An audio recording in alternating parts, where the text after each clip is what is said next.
The Volkswagen Polo turns 50 this year, and in the last half a century it's become a huge small car success story. Over its lifetime, VW has sold 20 million units worldwide through 6 generations since 1975, and the Polo has become a household name. But small petrol cars like this are becoming somewhat of a rarity. So does this latest Polo prove that they are still relevant, or are there better alternatives out there?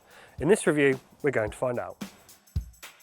As you might expect, the Polo has changed a lot over 50 years, especially when it comes to size, and this is the biggest Polo yet. Especially so in the front, where a pair of 6-footers will have loads of headroom, loads of legroom and plenty of shoulder room.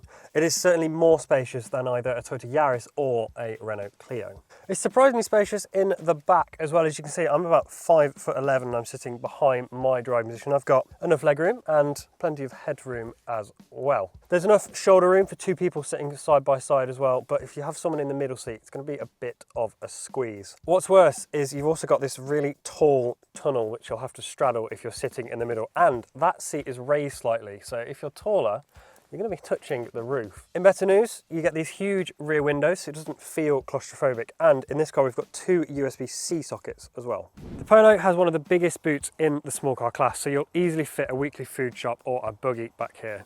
If you need even more space, you get an adjustable boot floor as standard, so you can drop it down to get a bit more height. It does increase this loading lip quite a bit, so just bear that in mind. You can also split and fold the rear seats 60-40, which is pretty standard for the class. But if boot space is a high priority for you, you might want to look at the Skoda Fabia, which actually has a bit more space and comes in at a cheaper starting price. It's really easy to get comfortable in the driver's seat thanks to having loads of manual steering wheel and seat adjustment in every version. The only problem is you don't get lumbar support in either of the 2 entry-level versions unless you add it as an option, and we would definitely recommend that. This being a small car, you don't sit particularly high, but visibility is still very good, and that's largely thanks to these very slim front pillars and cutouts in the rear ones. You also have really tall windows in the front and the back, so you've got a really good view of everything around you. What's more, to make parking even easier, you get rear parking sensors standard on every Polo, and if you go for match trim, it'll add a rear view camera, and R-Line also adds front parking sensors. This particular car is a black edition, which means it gets a 10.3-inch digital driver display. That is upgraded from 8-inch in life and match trim,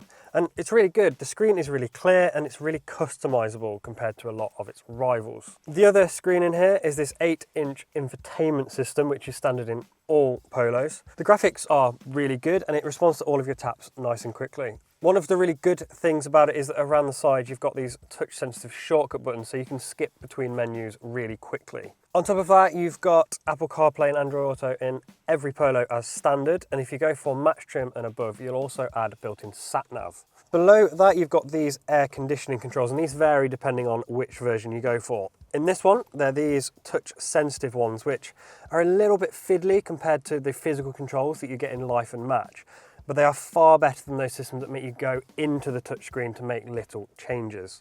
But as we've said, the entry-level versions do come with the physical controls, so if that's something that's important to you, then it's definitely worth considering. Aside from that, the Polo's interior is really easy to use, and it's also a really nice place to be. You've got some soft touch materials on top of the dash and also leather on the steering wheel. There are some scratchy plastics dotted around if you go searching for them, but it's still nicer in here than either the Swift or the Fabia. There are 3 engines to choose from with the standard Polo, but we would avoid the entry-level 1.8 80 because it lacks a turbocharger and feels really underpowered. In fact, with a 0-62 time of 15.6 seconds, it feels pretty glacial. So we would suggest stepping up to the 1 litre TSI 95, which has 94 brake horsepower. That doesn't sound like all that much, but it has plenty of shove for everyday driving and loads of power from low down in the rev range. As standard, it comes with a 5-speed manual gearbox, which feels really slick. Or you can upgrade to a 7-speed automatic for a little bit extra money. We'd only recommend doing that though if you really want an automatic gearbox, because at slow speeds it can be quite jerky and just isn't as smooth overall as the manual. In this particular car, we have the most powerful option outside of the GTI hot hatch, and that's the 114 brake horsepower 1 litre TSI 115. It's your only option with a black edition trim, but you can also spec it with R-Line, but we're not really sure it's worth the upgrade because it doesn't feel that much faster than our favourite version. No matter which engine you go for, the Polo is one of the smoothest riding small cars, especially if you stick to the small wheels that come on the entry-level versions. That said, even on the 17-inch alloys that come on this version, it's still really smooth. It has softer suspension than either the Clio or the Ibiza, which means it soaks up potholes really well, but it still has good body control over undulations. Of course, that softness means it doesn't handle as well as those firmer rivals. But don't get me wrong, it's still sure-footed and composed enough along a country road. It just doesn't have the sharpness of those rivals. Drive normally though, and the Polo is really easy to drive and also very refined, making less wind and road noise than either the Fabia or the Ibiza. There are 5 different trim levels that you can have your Polo in, but we'd actually stick to the entry-level Life trim. That's because it keeps the price down but still comes with lots of kit, including 15-inch alloys, the 8-inch digital driver display, automatic LED headlights, cruise control and rear parking sensors.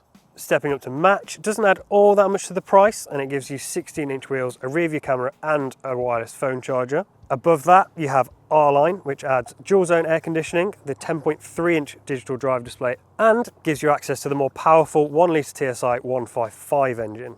At the top of the standard range, you have this car, the Black Edition, which gets heated front seats, matrix LED headlights, 17-inch wheels and ambient lighting.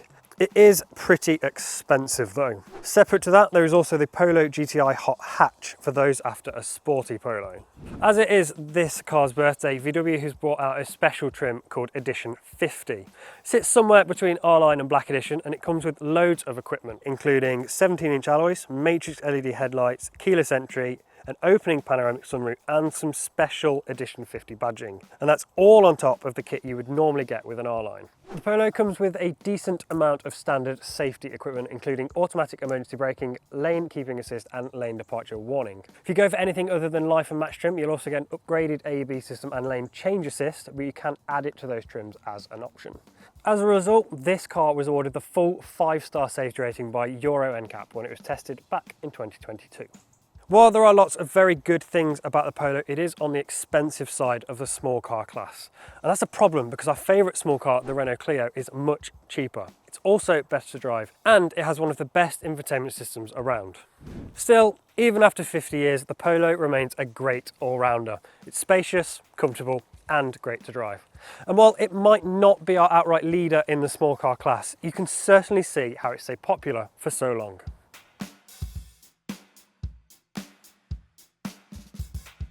Thanks for watching our review of the Volkswagen Polo. If you'd like to watch another one, click up there. Or if you'd like to read more about the Volkswagen Polo or any other new or used car around, click here to go to whatcar.com.